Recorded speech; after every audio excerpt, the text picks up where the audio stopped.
Alright, so in this quick video, I'm going to be showing you how to instantly improve your ads, how to instantly improve your results. So we'll jump straight into it. We're not going to waste any time today, okay? So if I just zoom in a little bit. So you just want to come to your Google ad account. Now, obviously, this is only going to be for if you already have a campaign running at the moment. Right, so you want to come to your Google ad account here. You want to go to the campaign itself. Obviously, this is just the testing account that we've been kind of playing around with. So where you want to go is you want to go to campaigns, you want to go to ads. So now if you follow a similar setup to us, you should have a bunch of ad groups with 2 ads inside. Okay. So let's say you have 10 ad groups. When you come to ads here, you'll see 20 ads. Okay. So now what I want you to do is, now this is only going to really work again if you already have a campaign, and also if your ads have a good amount of impressions, you already have a good amount of clicks, because what we want to do is we want to find the best performing ad. Okay, so a good way to find it is first starting off with what the click-through rate is. So if you have 200 impressions, you have 20 clicks, that's going to be a 10% click-through rate. That's okay, right? But another thing to consider is also the conversion rate, how many conversions a particular ad has. Because you could have, a 40% click-through rate and no conversions, and you've got 20 clicks on that. That's not going to be really a good ad because people are clicking, but they're not converting.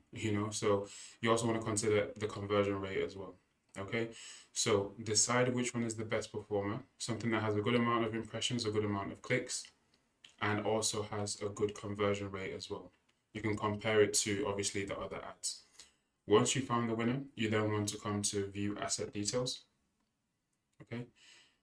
Now, when you create your ad, you should have 15 different headlines within the ad, right?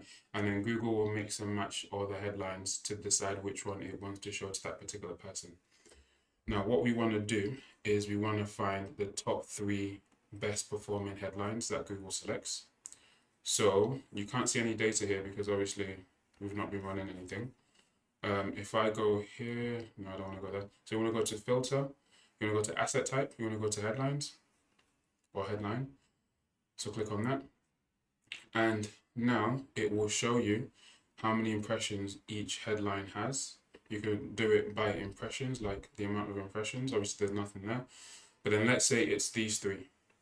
Okay, let's say it's these 3. Okay, these are the top 3 headlines that get the most impressions. We would then put this to the side. So these are best performing headlines, right?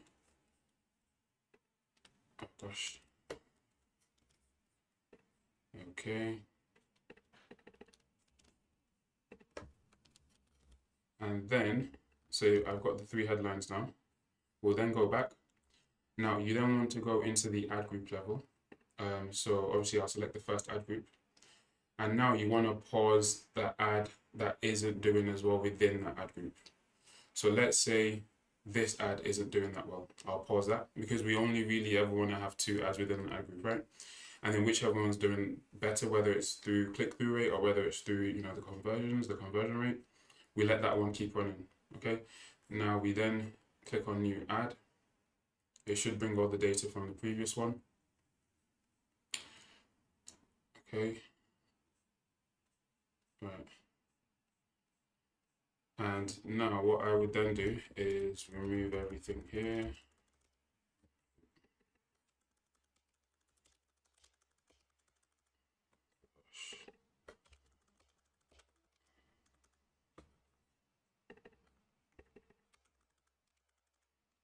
Okay, I don't know if I'm going to edit that out. Right. And then paste the 3 headlines. I guess it's this. Okay, that's the 3rd one. Off a marketing agency. So let's say these are my 3 best performers. Now Google is going to say this is a poor ad.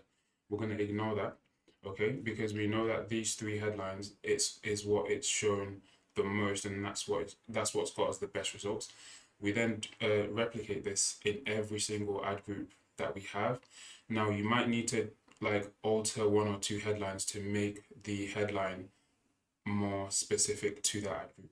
So let's say I have another ad group that's to do with SEO. So I might have, in fact, I might just keep it like this to be fair. But if I have a different ad group that I need to change the word, and I'll do that.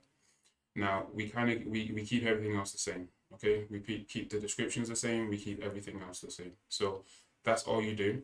Now once you implement this, you'll notice that you start getting results because this has worked in one ad. There's no reason why it won't work in every single ad in every single ad group, and this will instantly improve your results without you having to increase your spend. Okay, hope that makes sense. If it doesn't, you can let me know. And yeah, all the best. I'll speak to you later.